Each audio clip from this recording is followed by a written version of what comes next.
senhores telespectadores, o nosso programa de hoje é na cidade de Torres Novas. Devo-lhes dizer que a grande dificuldade de fazer este programa é que tem assunto a mais. Quase toda a história de Portugal passou por aqui.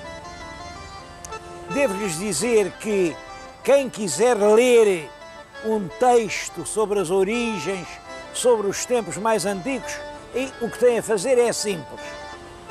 É o volume 32 da grande enciclopédia portuguesa e brasileira, que tem um longo artigo, são 30 e tantas laudas compactas, do Dr. António de Almeida Fernandes, e que é o que até hoje se escreveu de mais seguro, de mais certo, sobre a grande antiguidade da cidade de Torres Novas.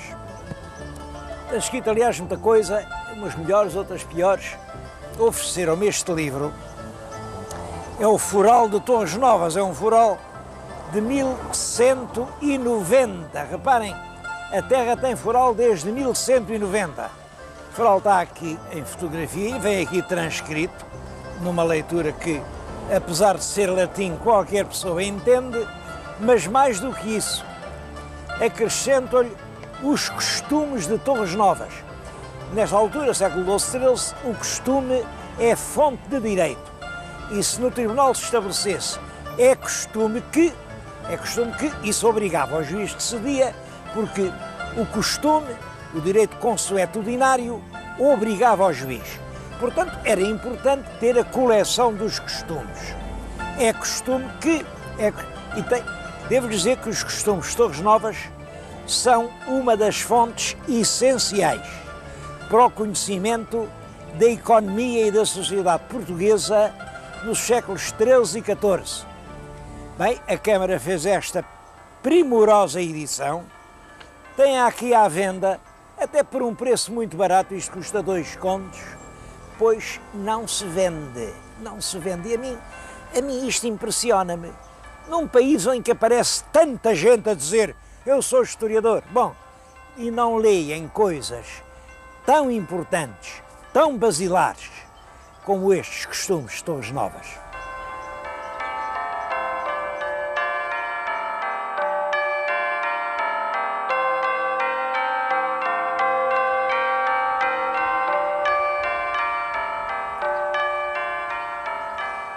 Torres Novas pagou a sua dívida de gratidão a El-Rei Dom Sancho I, erigindo-lhe esta estátua.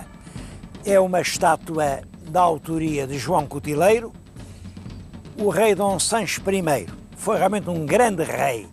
É ele quem consolida a obra de seu pai Dom Afonso Henriques.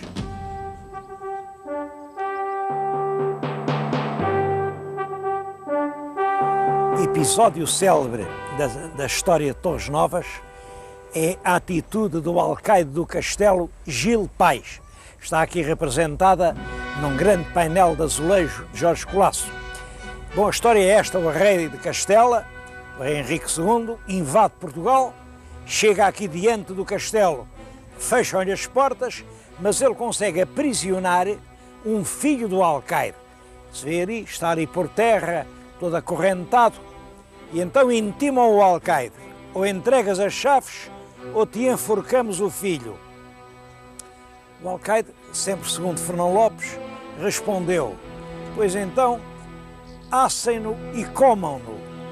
Bom, eles realmente não o laçaram, mas enforcaram-no diante do pai. Mas a praça não se rendeu.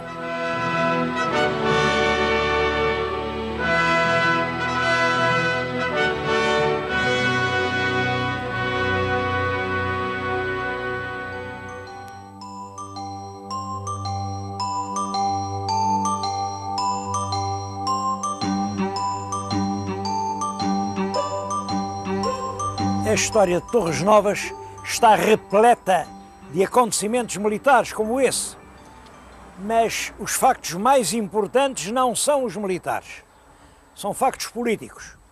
Olhem, estou-lhes a falar aqui no que era o adro da Igreja de Santiago. Bom, era muito diferente, era maior, naturalmente não tinha automóveis, E foi aqui que reuniram as cortes, as famosas cortes de 1438.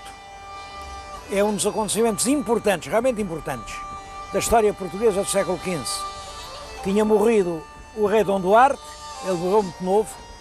O filho mais velho, que era, portanto, o reizinho, era uma criança de 6 ou 7 anos, era um garotinho, não podia reinar. E o Dom Duarte, quando sentiu aproximar-se a morte, deixou um testamento a dizer que enquanto o rei fosse menor, a regência seria exercida pela rainha viúva Dona Leonor de Aragão. Isto estava no testamento do rei. O rei morre e é claro, há muita gente que não concorda, então agora uma mulher regente, e as camadas populares, sobretudo, dizem: não queremos cá a Dona Leonor, o regente vai ser o nosso infante Dom Pedro, o Dom Pedro de Alfarrobeira. Eu acho isto esquisito porque já nessa altura tinha havido várias mulheres regentes em vários países europeus. Por exemplo, a Rainha Branca de Castela foi uma grande regente no Reino da França, toda a gente sabia isso. Porque é que a Dona Leonor não podia ser regente de Portugal? Bom, mas levanta-se a questão, o Dom Pedro consegue que rejuntem cortes aqui, neste largo, e vêm representantes do povo em grande número. E todos eles dizem: não queremos a rainha, queremos o infante. Só que estão cá os fidalgos, e os fidalgos não querem o infante, querem a rainha. Porque os fidalgos querem um regente o mais fraco possível, porque uma rainha sempre, pensavam eles, sempre pode ter menos pulso que um rei. Estavam enganados, tem-se visto agora que estavam enganados. Mas era isso que eles pensavam. Durante 15 dias, aqui, neste estado, houve quase uma guerra civil. Tumultos, houve quase confrontos pessoais, puxavam das espadas. O infante Dom Henrique, o grande infante Dom Henrique, o navegador, corria aqui do adro. Olhem para além vem aquela porta, era a porta do Paço Real, era lá que estava a rainha. Ia daqui para lá, de lá para aqui, lá arranjou um acordo, dividimos isto ao meio. Ficam regentes os dois, fica regente a rainha, fica regente Dom Pedro. Bom, mas o povo diz que não podia ser, tinha que ser o seu Dom Pedro. Há um segundo acordo, volta a haver uma revolta, até que finalmente, olhem, a pobre rainha é separada dos filhos, é expulsa de Portugal, vem a morrer assim em condições muito duvidosas em Toledo, e o infante Dom Pedro iniciou a sua regência, como sabem, acabou tragicamente em Alfarrobeira, quando ele tentava aproximar-se de Lisboa.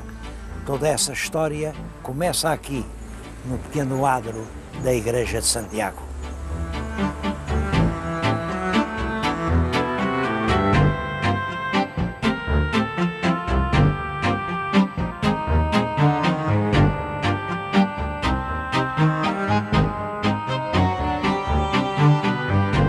Outro facto célebre da história de Torres Novas são as cortes de 1525, cortes convocadas pelo rei Dom João III. Bom, tratava-se do casamento de uma princesa portuguesa, a princesa Dona Isabel, que era uma mulher lindíssima, lindíssima. Ela fez muita sensação na corte de Espanha. Há um retrato do Tiziano, em que realmente se vê que era um tipo de beleza raro. Bom, apesar da beleza toda, o noivo, que era o imperador Carlos V, exigia um dote muito grande, nada menos que 90.000 dobras de ouro. 90.000 dobras de ouro, é difícil fazer as contas, mas não anda muito longe quem pensar que uma dobra tinha um peso de ouro equivalente a uma libra. Olhem, em dias de hoje, isso representava 1,5 milhão de contos. Só que no século XVI o dinheiro tinha muito mais valor do que hoje, porque havia muito menos dinheiro em circulação. Portanto, Quem é que ia arranjar 1,5 milhão de contos? Era impossível, o rei não tinha. Mandou fazer empréstimos na Flandres, andou nisso um tesoureiro judeu que ele tinha, o Fernando Álvares, mas mesmo assim ele foi obrigado a pedir dinheiro ao povo. Marcou as cortes, até foi para Tomar, mas lá em Tomar havia peste, e ele mudou para aqui em Torres Novas houve sempre ares sadios, e foi nesta igreja em que lhe estou a falar, que é a igreja de São Pedro, que ele reuniu as cortes para lhes pedir um tributo de 150 mil cruzados para ajudar o dote do casamento da princesa. 150 mil cruzados era aproximadamente a quinta parte do total do dote. Portanto, o povo, cotizando-se em todo o país, entrava com 150 mil cruzados. Quer dizer que o povo já estava bastante farto de impostos e, enfim, eles acabaram por ceder e lá votaram os 150 mil cruzados, mas a pagar em 2 anos, e fizeram muitas queixas nessas cortes. O rei só queria tratar do dote, mas disseram, não, há aqui mais umas coisas para tratar. E apresentaram 214 reclamações, chamava-se-lhes capítulos. Nós sabemos quais eram, 214. Algumas delas, até numerosas, eram queixas contra os judeus. Eles diziam que os judeus, que eram médicos, e aproveitavam-se disso, portanto, matavam os doentes, que eram cristãos. Outros eram boticários e aviavam as receitas para envenenar os pobres dos cristãos. Bom, tudo isso é claro que era uma lenda que havia contra os judeus. E o rei também não prestou grande atenção a isso. Apesar disso, estabeleceu-se modernamente a ideia que foi aqui nas cortes feitas nessa igreja que o rei Dom João III resolveu mandar vir a Inquisição para Portugal, para acabar com os judeus. Isto baseia-se numa fantasia de Alexandre Colano, não tem razão absolutamente nenhuma. O rei nem fez caso das queixas e, estão a ver, as cortes foram em 25, o rei só pede a Inquisição em 1533, portanto passaram bastantes anos. Não há relação entre Torres Novas e essa coisa sombria que foi a Inquisição em Portugal.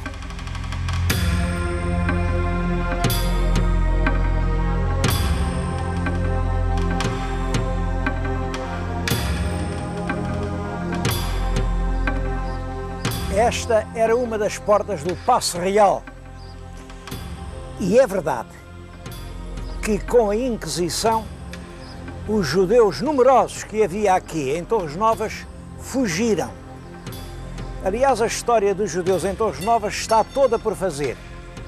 Até ao século XVI havia uma grande comuna, havia uma grande sinagoga, havia uma povoação extremamente comercial e ativa, e com o século XVI os judeus vão-se embora e Torres Novas entra na sombra. O que é que aconteceu? Porque é que Torres Novas não é hoje uma das grandes cidades do país? Bom, eu penso que os judeus representavam a classe pensante, e um país pode viver sem tudo, menos sem ideias. Um país sem ideias é um país anónimo, é uma espécie de bola de sabão que se desfaz ao primeiro sopro do vento.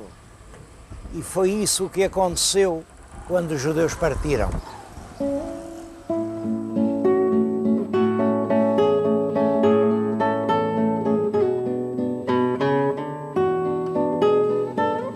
Hoje Torres Novas é uma cidade com 15 mil habitantes, com uma boa qualidade de vida, onde é agradável viver. Tem um museu que é um exemplo, é o Museu Carlos Reis. tem uma coleção de pinturas do mestre Carlos Reis muito importante. Talvez os mais famosos quadros do grande mestre estejam aqui, como a famosa Primeira Comunhão, que eu me lembro ter visto exposto pela primeira vez nas Belas Artes em 1933, com aquela extraordinária saudação no casamento, que tem um realismo, que é exatamente o teor da vida rural portuguesa na primeira metade do século passado, como todas essas obras admiráveis. Mas, além disso, tem uma secção de arte sacra, também com peças extremamente valiosas, e uma secção arqueológica, que começa no Paleolítico, tem conjuntos do Neolítico que são de uma perfeição extraordinária, e depois uma parte romana, com aquela vedeta que é a deusa Fortuna. Devo dizer que aquela deusa não é original, é uma réplica exata, porque o original está no Museu do Belém, em Lisboa, onde ninguém a vê. E ela que apareceu aqui, aqui tem a réplica. Eu não sei se isto não devia ser exatamente às avessas. Neste aqui há um museu seguro e bem guardado, se aqui não devia estar o original, para que toda a gente a possa ver.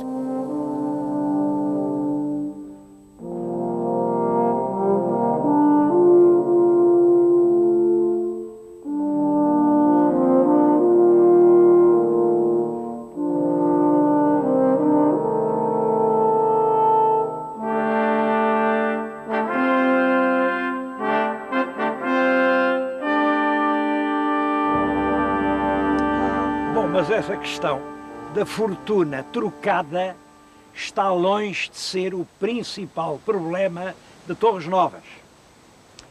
Há outros. Esta cidade está a crescer, os sinais de progresso são evidentes, mas há muitos torrejanos que entendem que ela não cresce tão depressa como podia. Realmente, se a gente comparar isto com o crescimento da Guarda, ou de Viseu, ou de Leiria, ou de Castelo Branco, ou de Tomar, ela cresce devagar. Há qualquer mola oculta que está a emperrar o crescimento de Torres Novas. Que mola é essa? Bom, eu faço a pergunta e não sou eu quem tem de dar a resposta. Quem tem que responder isso são os senhores políticos. Os senhores é que são políticos, eu não sou. Ponho um problema. É claro que as pessoas de Torres dizem, bom, isto sabe, é que esta estrada magnífica, porque realmente é quase uma reta daqui a Lisboa, esta estrada é tão boa, que uma pessoa quer comprar um carro, vai a Lisboa, a senhora quer ir ao cabeleireiro, vai a Lisboa, o sujeito depois de jantar quer tomar uma bica, vai a Lisboa. Em todo caso, conheço cidades mais próximas de Lisboa ainda, como Santarém, igualmente ligadas e que estão a crescer muito. Portanto, a razão não me convence. Também é verdade que o comboio não passou aqui, a linha do Norte, os proprietários das terras fizeram uma grande pressão, não queremos com o comboio, não queremos com o comboio, e não há comboio direto para Torres Novas. É outra razão forte. Bom, mas há uma terceira razão. Todas essas cidades que estão a crescer depressa têm graus de ensino superior e Torres Novas não tem. Torres Novas continua à espera que o governo cumpra a promessa feita pelo ministro em 1972 de instalar aqui um instituto politécnico. Não é uma universidade, não se trata disso. Trata-se de um grau de ensino terminal, de pleno emprego, que prepara as pessoas com as atividades que são precisas para o desenvolvimento do país. O país não precisa de diplomas, precisa de competências. Creio que quando se instalar aqui o ensino politécnico, como ele deve ser, esta cidade retoma com passos valorosos o seu caminho para a frente.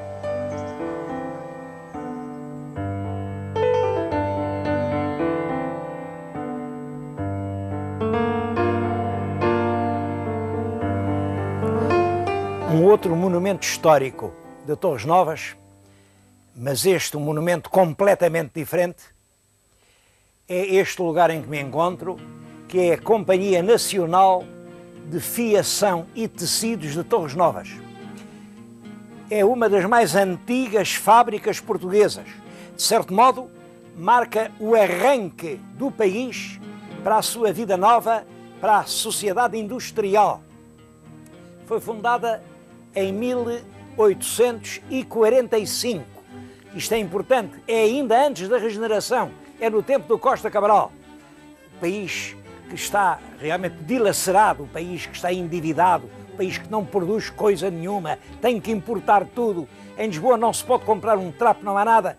Bom, e há um homem, o Romão da Silva Salles, que tem esta ideia, juntar um grupo de senhores endinheirados de Lisboa, fazer uma sociedade por ações e com o capital de 400 milhões de reais. 400 milhões de reais, a gente hoje diz 400 contos, mas devo dizer que 400 contos em 1845 é uma quantia astronómica. Não existe nenhum outro investimento tão grande na indústria. Bom, e põem-se a fazer tecidos, tudo quanto era preciso em Lisboa. Em breve se tornam a principal fábrica de tecidos de algodão em Portugal e chegaram até hoje. Isto para mim é importante porque fábricas houve muitas e poucas conseguiram chegar até hoje sem interromper sequer uma hora a sua elaboração. Esta fábrica hoje quase tudo quando faz vai lá para fora, é exportado. São sobretudo panos turcos, mais de 1000 toneladas por ano. Empregam aqui mais de 350 pessoas e são um dos polos mais importantes da atividade da cidade de Torres Novas na atualidade.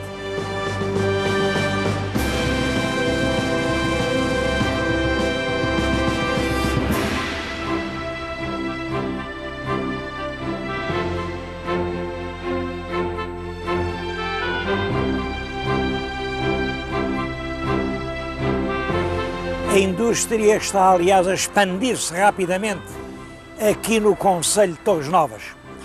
Vêm além aquelas casas, são os bairros novos da cidade. Bom, e à ilharga da cidade vê-se a zona industrial. Tudo isto são fábricas. Tudo não, aquele mais alto é o Hospital Distrital. Um hospital que é extremamente importante na região e que é importante valorizar.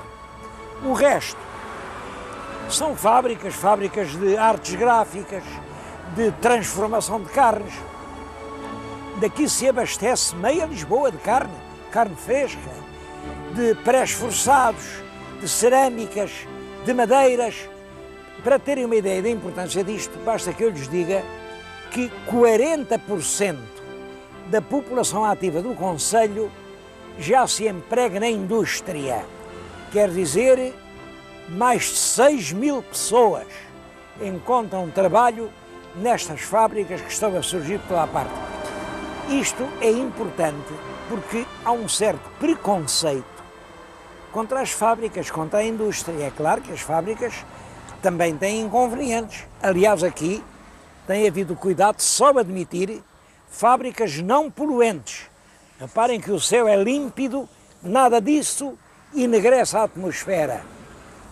Seja como for, para um país pobre como Portugal, o futuro tem que ser o da indústria. Há países ricos que podem mandar os outros trabalhar para eles e podem reservar-se assim um paraíso idílico de flores. Nós não. Se quisermos continuar a existir como nação independente, temos que trabalhar duramente. E nesse sentido, esta velha Torres Novas é um exemplo para todos nós. Uma cidade a crescer, mas a crescer à custa do trabalho.